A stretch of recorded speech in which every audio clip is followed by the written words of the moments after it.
Hello, everyone. My name is Tasslyn Magnusson. I'm an independent researcher and a fellow with the EveryLibrary Institute, where we focus on book bans, research, coalitions, and community building.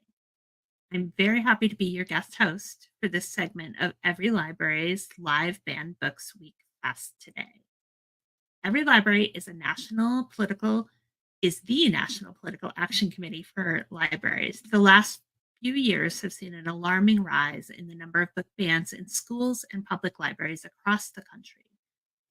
EveryLibrary has been directly involved in over 100 local campaigns to oppose censorship and defend the First Amendment, helping to restore books and preserve access.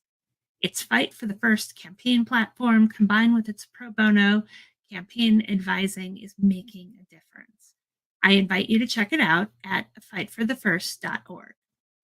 All week, EveryLibrary is focusing not only on the problem of book bans, but on changing the headlines. We need to reconnect with reading and the joy it brings. We want to celebrate readers and writers in libraries and librarians because it is not only a fight against censorship, it's a fight to have a society where every story can be told and discovered. So today, I'm honored and very excited to introduce our panelists for today, Maia Kobabe and Abi Maxwell. I will read the formal introductions. Maia is an author and illustrator from the Bay Area, California. Your first full-length book, Genderqueer, a Memoir, won a Stonewall Honor and an Alex Award from the American Library Association in 2020. It was also the #1 most challenged book in the US in 21, 22, and 2023. Maia's short comics have been published by The New Yorker, The Nib, and The Washington Post, and in many print anthologies. Before setting out to work freelance full-time, he worked for over 10 years in libraries. And Abi Maxwell is the author of the novels Lake People and The Den, and her newest memoir, One Day I'll Grow Up and Be a Beautiful Woman, A Mother's Story, released on September 17th. After graduating from the writing program at the University of Montana, she spent many years working in public libraries and now works as a high school librarian. She's a dedicated advocate for the rights of transgender youth in her state and frequently testifies in front of the legislature on their behalf. Welcome. Thank you. Hello, hello. It's great to see you both. I would love to start in kind of an unusual place with the audiobooks for both of your newest works. I worked in a bookstore for a couple of years before the pandemic, and I had not checked out audiobooks in a long time. So I was amazed by their transformation from when I was in high school and their importance in the place of a reading life. I'm wondering if you could each talk about kind of the transformation of your story into an audio format. And did it transform the story, make a new story? What kind of thoughts or implications did it have? And either one of you can jump in. I'm happy to go first. I absolutely love audiobooks. I am a very voracious audiobook listener. I probably listen to at least 20 or 30 every year, and they keep me company while I'm drawing. Most of my published work is comics, which means that there is a visual element. So when I was approached with the idea of doing an audiobook adaptation of Genderqueer, at first I was a little unsure about that. I was like, what is the story going to be like when half of the visual information on the page is missing?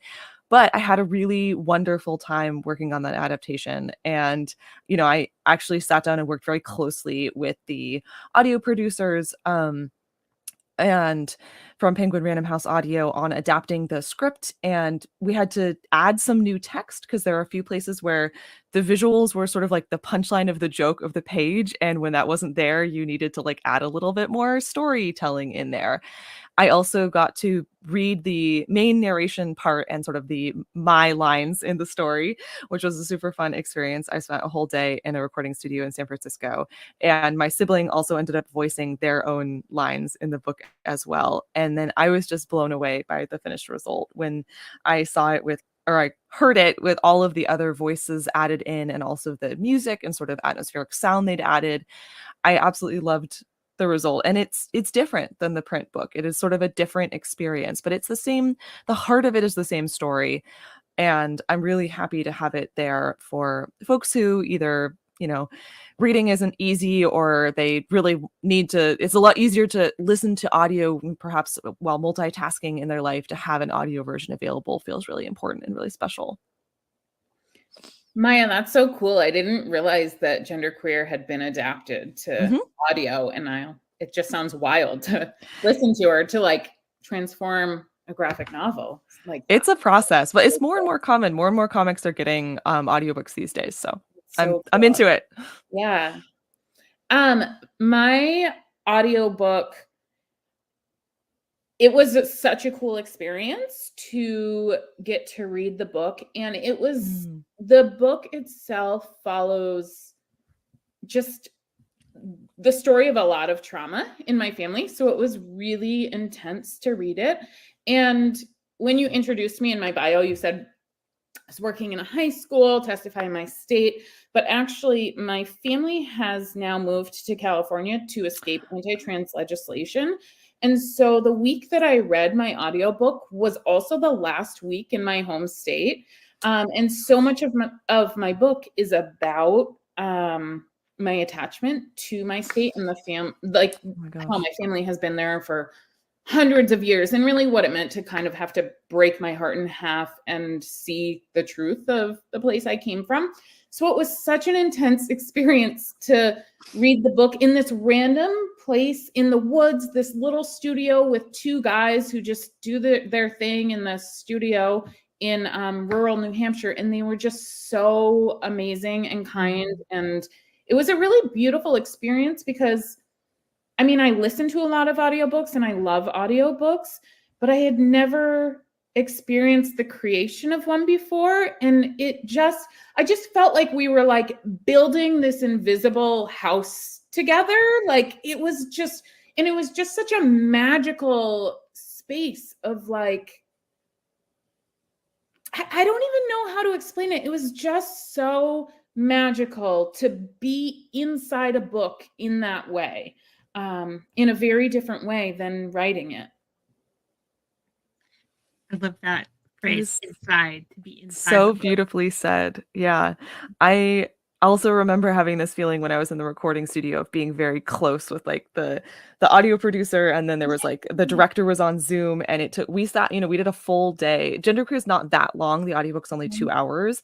So I was able to record the entire story from like in a 10 to 5 day, but also then re-experiencing your entire story like in one sitting is also, as an author, is like quite profound, and it makes you kind of like see it in a new way. At least I did. Yeah, absolutely. And yeah, I just felt like such this special intimacy with the people who were producing. It was amazing. I'm so glad you got to have that experience and also read your own book, because I especially love when memoirs are read by the author. I think it just adds like a whole emotional level as the listener of the book. Yeah. Oh, yeah, absolutely. I probably should have asked you to also tell us a little bit about your book first. Do you want to share, Abby, a little bit about what your newest book is? Yeah, sure. It just came out on Tuesday, so this is... happy book birthday. Really recently. There we go. Okay. Yeah. Yeah. So one day I'll grow up and be a beautiful woman. And it is the story largely of raising my daughter, who was assigned male at birth and began to tell us her gender when she was 3, 4, 5 in different ways. And her dad and I really didn't understand. And then when she was 6, we finally, started to really learn and allowed her to socially transition. So changing her name and her pronouns and just dressing how she wanted, all of that. And that was the summer before 2nd grade. And she went back to 2nd grade, and the town erupted in school board fights about her and her rights. She was bullied so badly that the ACLU had to get involved, and we moved. And shortly after that, the the state began legislative battles in very similar way to the school board. So it follows that story, and also the story of my history there. And I guess woven throughout is just like my childhood and what it really meant to have my eyes open. I'm really looking forward to reading this one. Yeah, it sounds really amazing. Yes, I have it coming today. but I listened to you on a podcast, and one of the things that you said is something I've heard over and over again through this last couple of years is the power of a book to both share and reveal people's identity and experiences in really powerful ways. And I wonder if both of you could, I'm skipping around, I'm so sorry from our things, but if you could talk a little bit about that in relationship to both your books, like what you maybe have heard from readers or what you've experienced in books that you've found yourself in, or what it's like to not find yourself. Yeah, I mean, my book is also a memoir. It's also based on my own life. And one of the themes in Genderqueer is talking about all of the books that I found as a young person that I really related to or that meant something to me. I'm non-binary. I use the pronouns air, but I didn't have either of those words or any of that language when I was like in high school or in junior high, when I was sort of uncovering and discovering and exploring my own identity.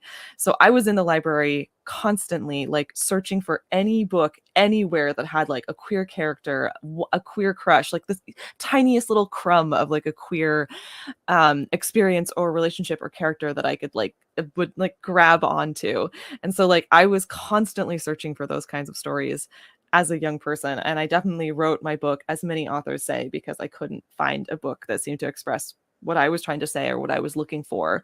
And it's been really amazing that I've had so many readers reach out to me and say that the book was really impactful and that it really hit for them in that way, saying things like, I have never seen myself in a book as much before as I have in yours, or like, I have never felt represented in literature or in any media really until I found your book. And like those sorts of responses are so impactful. And Abby, you're gonna be getting those as well. And it's especially because writing can be such a solitary and such a long process. When you eventually finally do hear from readers about the book, it's so wonderful, and it's it helps like validate all of the unbelievable, like thousands and thousands of hours of labor and often, blood, sweat, and tears that you poured into the narrative, especially when it's such a personal one and it does involve like actual family trauma. And when people are able to say like, you speaking up about this made me feel less alone in the world, it makes you go, this is why we do this. This is why we write books. Mm-hmm. Yeah. And Maia, your book was one of the early books that I read right around the time that my daughter transitioned. And it was just so powerful for me. I mean, I remember just sitting in the car waiting for her to get out of school and reading your book. And it's just, I mean, what you say is so true, that it opens people's eyes so much. And there's a part in my book where as I began to learn about my daughter and learn about really trans kids, I was standing there in front of my bookshelves with these hundreds of books that I had been, moving with over the years and really meant something to me. And I mean, this was during a time of like a lot of like darkness and trauma while all these school board meetings were going on. But I was looking at my bookshelves and I was just like, look at how I have wasted my life reading all these books by white, straight people who had all their rights and weren't doing anything for anyone else. And I just like boxed all my books up and dropped them off at Goodwill. Wow. I was just like so sad to see all the books that I had learned from, and just how rigid of a place they had come from, I guess. And I think, I mean, the importance of seeing people in books, I mean, I think we all kind of think about it intellectually or know it intellectually, but when you really feel it in your body, it's so different. Like everything that happened to my daughter in our town began with a quiet book ban of a school saying we can't have books here with trans kids in them. And then everything just spirals out from there.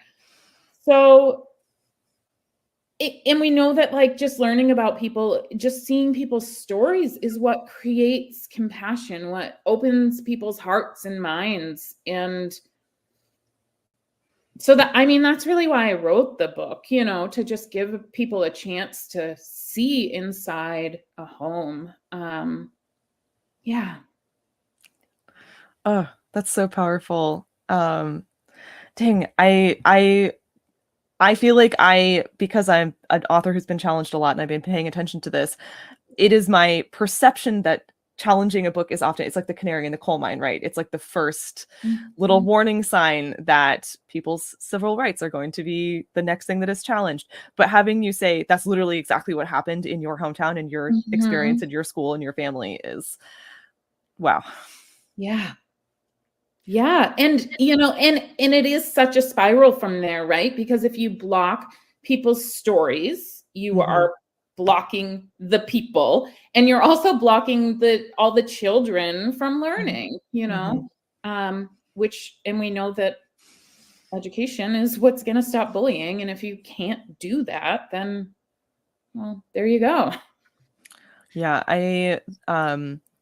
I believe it was the author Angie Thomas of The Hate You Give and On the Come Up who said, when you ban a book, especially about like a person from a minority identity, what you're saying, the message that it puts out is like, we don't want you here. Like your story is not welcome here and you are not welcome here. Exactly. And when I read that in an interview of hers, I was like, that's it. Like you said it, like that's exactly when you are from the minority identity group, whether that's, you know, gender or race or, you know, neurodivergence or sexuality or being an immigrant or whatever your sort of niche identity is. And people are like, we don't want that story here. It's also saying like, we don't want you as an individual here. We don't want you in our community. And that's really sad and it's really damaging. But we're still going to keep writing these books. We're going to still keep writing these books and bringing them to the world. Yeah. Yes, I have heard from so many young people and so many parents and so many just like school teachers and administrators who have cried for the books that are being taken away and have been harmed themselves by how hard it's been to get a book in the hands, because they intimately know like, the right book in the hands of that kid right when they need it, not 3 months later after it's been reviewed, right, but right then is powerful and really important. And like you're both right, it is a canary. I mean, I've now become this expert in book banning, quite by accident, but it does show book banning. It's never about the book; it's about the people. Yeah, and the stories, and that we need those stories so much. I'm personally very gratified and grateful that you both are writing and sharing those stories with us because they're so important. Yeah.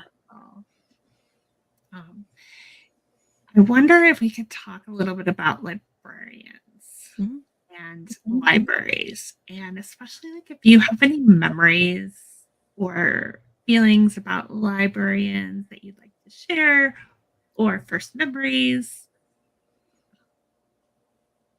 Yeah, I can start. As soon as I finished writing school, I went to work as a librarian and spent, I don't know, over 10 years working in mostly public libraries and then in a high school library. And I mean, just a space that I love so much. And part of that is because it is a place where I get to know a community and just all kinds of people, and that we're coming together around this thing that I feel very comfortable talking about. Whereas like generally I'm really like socially anxious and not great at talking to people, but I can always talk with them about books, and it's very, I just feel really comforted and safe in that space. And also my reading was really widened. My reading life was really widened by being in libraries all the time, just reading, hundreds of picture books or romance novels or, just all over the board, really stuff that I hadn't been exposed to as a student.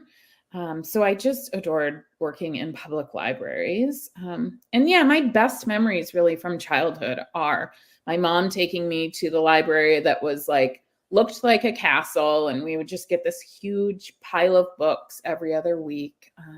And it's just always been such a wonderful space. I was also raised in a reading family and a very active library using family. And yeah, I think from far before I learned to read, because I'm quite dyslexic and I didn't learn to read until I was in about 6th grade. My mom would take me and my younger sibling to the library, and yeah, checking out at least a good stack, 5-6 books, probably every single week for all of my childhood. And I remember starting in the kids' picture book section, and then I kind of remember like when I got old enough that I could like sort of turn the corner into like the junior high section, and I was like, ho, a whole more shelves full of things I can discover. And then I did some volunteer work in libraries as a teenager just for, volunteer credit hours, but that kind of showed me a little bit of the inner workings. And then because of that, I ended up applying to a work study job at the library when I went to college. And then I ended up keeping that job for 10 years. So I actually worked, I don't have a library science degree or anything, but I just worked circulation desk management and bookshelving and sort of opening and closing the building, answering student questions, servicing the printers, like those sorts of tasks for a full decade. It was the job that got me through college and got me through grad school. And I really loved it. I mean, I loved working with librarians. I loved just working in a building full of books. I loved that in a quiet evening shift, it was totally permissible that I just read at my desk while waiting to see if anyone would come up with a question they needed help with. And I too think that I did a lot of, the stumbling across things when you're just looking through the shelves and you're like, oh, what's that? A title you've never heard of, a cover that catches your eye, an author you've never heard of, but you're like, oh, that's sort of an interesting topic. And then I think I read quite eclectically and widely, partly because of spending 20 to 30 hours a week in a library while at work every week for a decade. I just like a lot of random books caught my eye that I wouldn't have thought to search out specifically, but then I ended up really enjoying. And now I work from home and I use Libby, the library app where you can get things on your phone constantly. I always have 2 or 3 audiobooks checked out. I have 2 different local branches that I get most of my graphic novels from. I'm on first name basis with many librarians at most of my local branches. And it's so fantastic. And then on the author side, I have been so supported by librarians as an author. I mean, I think genderqueer was picked up by librarians like first. And I think a lot of librarians, specifically in the first year when it came out, 2019, before the book challenges, before the pandemic, the before times, at some of my early events, librarians would come up and say, I know exactly which like patron I want to hand this to, or they would say, I'm so excited to have this book, in our teen section or in our queer section or in our memoir section. And it's like they knew immediately that there was a reader for this book in their library system, and they were very excited to be able to provide this book for like a specific reader often that they had in mind. And when I won 2 ALA awards in 2020, it just felt like such a moving like vote of confidence in this book from the librarian community. And then of course now as the book challenges have become a reality, I'm so aware that like I think librarians more than authors are on the front lines of this. Like they are the people who have angry people coming into their workplace and challenging them one-on-one, and often building these like smear campaigns against librarians who are just trying to stand up for these things that we all believe in, which is freedom of access, freedom of information, the freedom of speech. And I am so grateful. I am so grateful to all the librarians and the unbelievable amount of hours and courage that they have put in, making sure that diverse voices are going to be represented in these public spaces. And yeah, I literally couldn't be a bigger library fan. Huge fan. Absolutely. I mean, they have endured so much over the last several years. I mean, that was when I first started counting book bans. I didn't realize the depth that people were being attacked, and I would like librarians would send me these messages like, "Oh my gosh, I thought I was alone. I thought I was alone. I knew this was happening somewhere, but it's actually happening 2 districts over." And I mean, that's what kept me going. I had author friends because I came from a kidlit writing community, but what kept me going were these people telling me that it was really important to have a list, proof that they weren't crazy, proof that people were attacking their stories. Yeah. And so I just kept counting, and that's my story. Whole nother story. No, that's really important because it's like without the data of like how many books are being challenged or where are they being challenged, it's really hard to counteract it. So yeah, I am extremely grateful for the work you've been doing, Tasslyn, in the last few years. It's helped me immensely. So thank you. And the thing I always think about that is like we look at these numbers and they're just horrifying. And I always am aware that it's like a tiny fraction. Like most of this is happening quietly and not being reported. And that's really, really scary too. I think people tend to think about book bans as something that they're reading about that is, in the next state over, next town over or something. But, it happened in my town very silently. And I think it's really happening silently a lot of the time. And it can happen in this way where people think maybe that it's not exactly a ban. We just don't think the book is appropriate. Yes. And it's like, that's what it is, so yeah. Yeah. But also I have a feeling both of you are aware of some of the reporting that was done by the Washington Post. I think it was they were analyzing the 2022-2023 school year, I believe, and they found data on like 1,000 of the roughly 2,500 challenges that had been reported over that year. And they analyzed all the I think it's all the ones they were able to get data on, basically. And of those 1,000 challenges, it was like 60%, so like 600 were submitted by 11 people. So it was like it was like under a baker's dozen of folks just decided to make challenging books their full-time hobby. And I think when I read that, one of the things that it helped me realize is that like it is a minority of people who are trying to ban books, and they are being very loud and they are making my life very annoying. But it is not the majority of people. And like, there have been multiple polls, and like most people in the US don't support these challenges, do not support these book bans, don't support defunding libraries or any of these other initiatives. And like I think we were talking before the call about like how many people in the US are library users and how much of the reading done in the US is from libraries. It's a really significant amount. Like there are still so many people reading books and supporting libraries. The vast majority. I tell people everywhere where I find a book ban, I find a community member trying to fight it. Sometimes they're too late. Like sometimes that community has already like lost a lot of books, but they're still there. They're still speaking up. They're still speaking for the freedom to read, and they're looking for ways to get more people. And so like a lot of times what I do when I work, like I do some work with the Fight for the First communities. I tell them it's so easy. Go and speak publicly, proactively, and you don't need to answer the crazy. Like I've got that down. Like we're working on that in other places. You need to say, I love diverse, inclusive literature. I love to see, Call Me Max. I love to see genderqueer. I love to see all of these books. Yeah, All Boys Aren't Blue and drama and Melissa and like all of the books. Yeah. Rick and every time I read Kyle Lukoff's book, I'm gonna mess up the title of different kinds of fruit, I think. Oof. Kyle But Luco has I'm like, several great ones. Also, like I think yeah, Too Bright to See is another. It's a middle grade. Yeah, yeah. I'm like, oh, these books. Mhm. they're great I love books. them. Yeah. Should we shout out some of the organizations that we have Yes. that have been helpful that we've been supporting? I am extremely grateful to the Comic Book Legal Defense Fund, who came to me and Genderqueer's aid when there was the legal challenge in Virginia a couple of years ago. And that organization was literally founded to help cartoonists who are facing censorship, as cartoonists have historically faced a lot of censorship in this country back into the comic code days.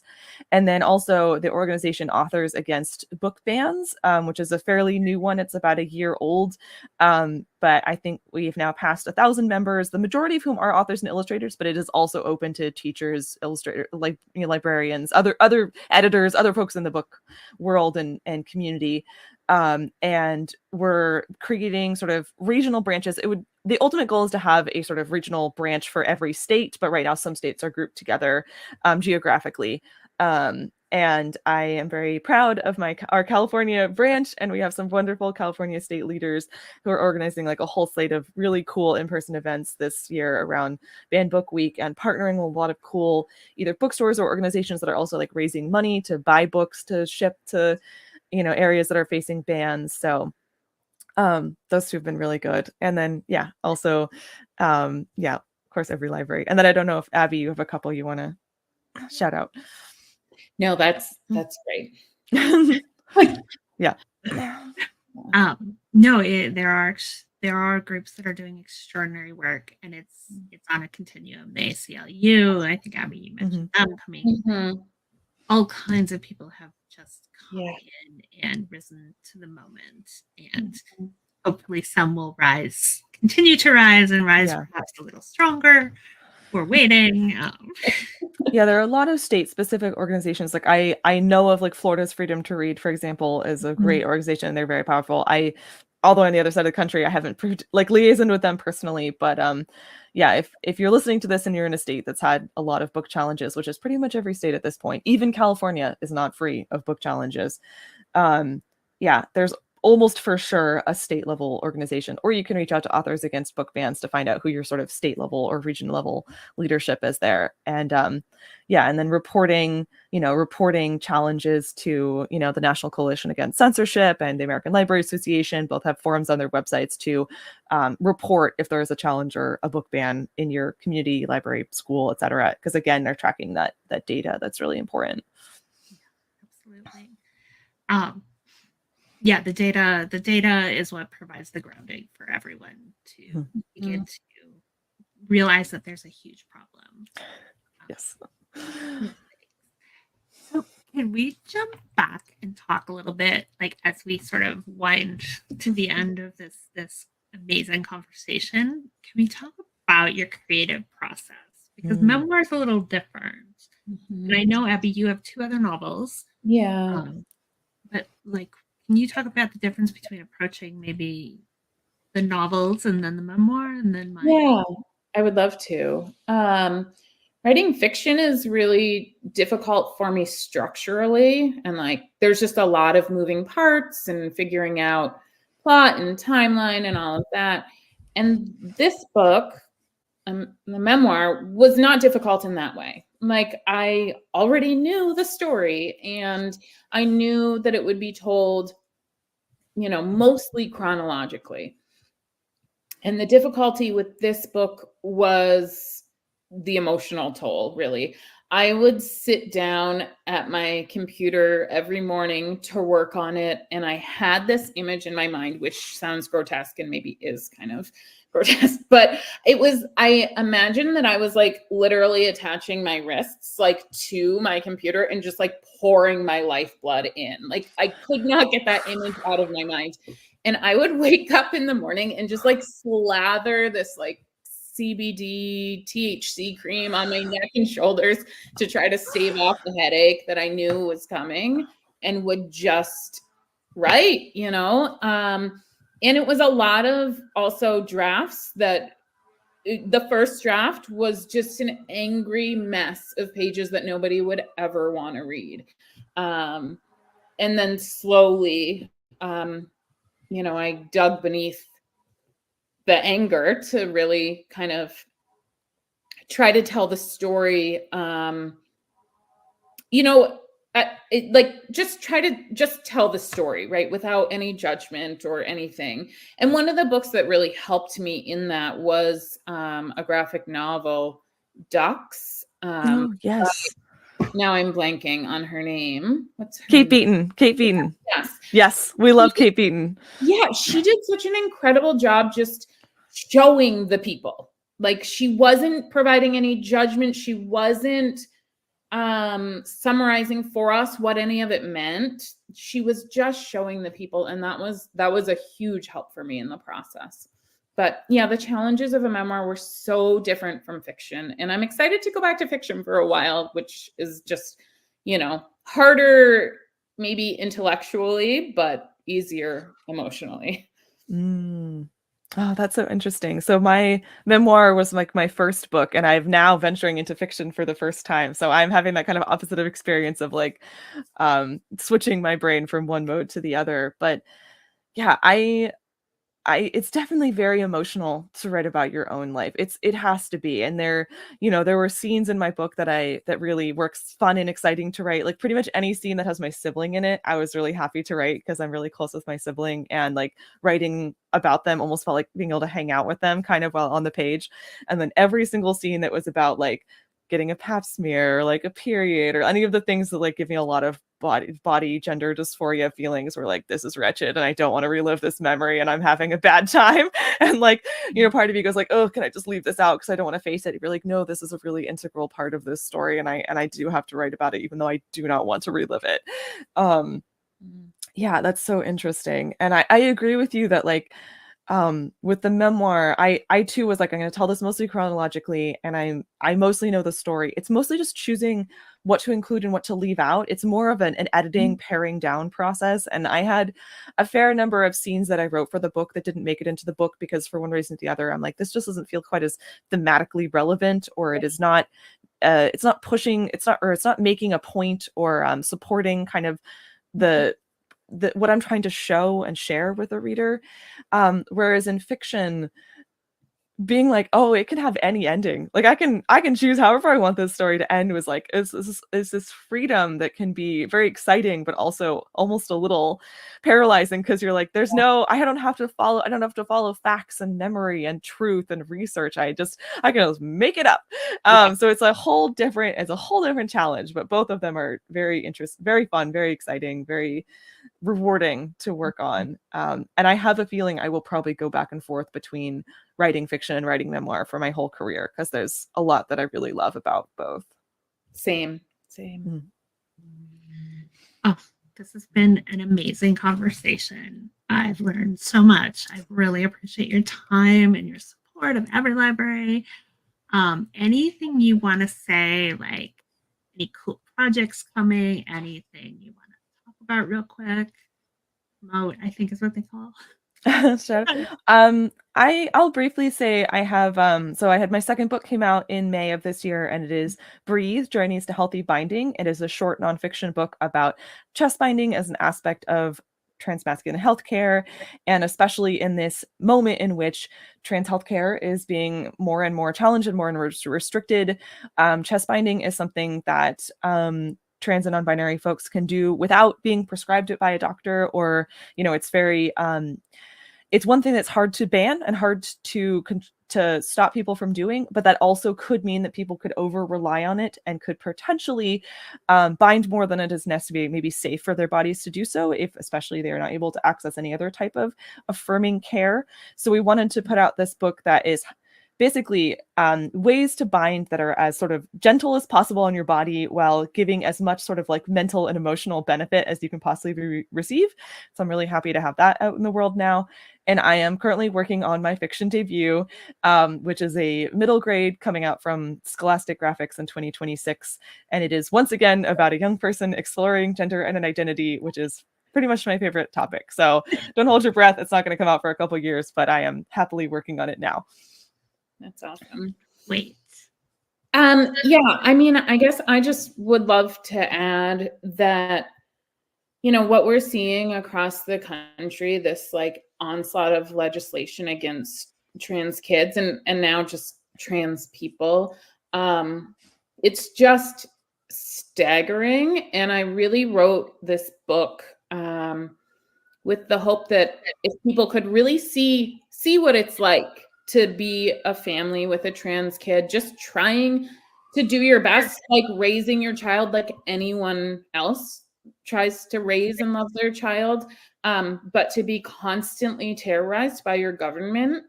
I really feel like if people could see our story, if they could read my book, then they would stop causing harm, or they would, if they're not people causing harm, they would be compelled to speak up, to really have the courage to go out there and just say, hey, we've got to stop this, you know, or even just to support the families, support the people around them, to just like bring them food, check in on them, because it's rough for these kids out there and for their families. Yes.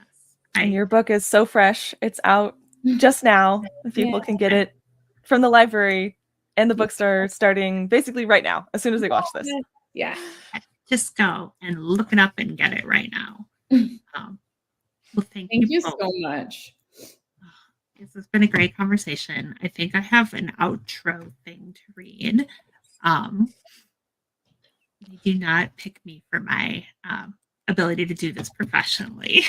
Oh, let me just find it here. As we wrap up this segment of EveryLibrary Live, I want everyone watching to take a moment to think about how you can safeguard libraries and the right to read, and trans kids and their families. EveryLibrary is a donor-supported organization that is at work every day fighting against censorship and discrimination. Please consider making a donation today to help them continue that critically important work. Please go to everylibrary.org/2024 to donate now. I really appreciate it. And thank you again to Maia and Abi for this great discussion. Come back tomorrow and the rest of the week for more conversations like this on EveryLibrary Live. Have a good day. Bye.